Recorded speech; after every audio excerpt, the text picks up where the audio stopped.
හිතන්න ලෝකේ ඉන්න මිනිස්සු ඔක්කොම හිත උදේ වෙනකොට අතුරුදහන් වුණොත් මොනවා වෙයිද? කිසිම හොඩුවාවක් නැහැ, කිසිම හිතුවාවක් නැහැ. නැති වෙලා. තප්පර 60න් කියන්නම් හොඳට අහගන්න. පළවෙනි විනාඩි කිහිපය තුළත ලොකු වෙනසක් දැනෙන එකක් නැහැ. වාහන තවමත් පාරේ ධාවනය වෙයි. ගුවන් යාන ආසේ පියාසර කරයි. ගෙවල් වල ලයිට්ස්, කරන්ට් කොටවා ක්‍රියාත්මක වෙයි. ඒත් භයානකම දේ සිද්ධ වෙන්න පටන් ගන්නේ ඊට පස්සේ. විනාඩි කිහිපයක ඉඳන් පැය කිහිපයක් ඇතුළත මුළු ලෝකෙම අවුල් ජාලයක් වේවි. ඩ්‍රයිවර්ස්ලා නැති වාහන එකිනෙකට ගැටෙයි.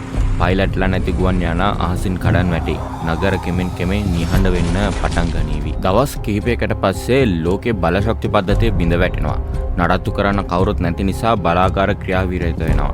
රාත්‍රී කාලයේදී නගර ඒකාලෝක කළ විදුලි පහන් නිවලා ගිහින් සියවස් ගණනාවකට පස්සේ පෘථිවිය නැවතත් අන්ධකාරයේ ගිලී යනවා. ඊට පස්සේ සුබාදහම පාලනය කරන්න පටන් ගනීවි.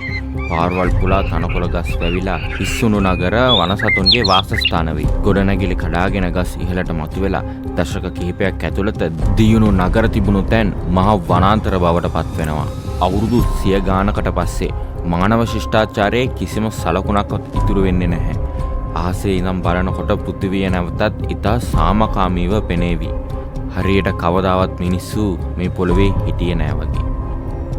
ඒ යථාර්ථය නම් මිනිසු නැති ලෝකයේ ගොඩක් ලස්සන වේවි. ස්වභාව ධර්මය පරිසරය ගැන බලා ගනිවි. ලෝකය ගැන බලා ගනිවි. ඒත් අපිව අමරණීය වුණොත් මොනවා වේද? ඊළඟ වීඩියෝ එකේ බලමු.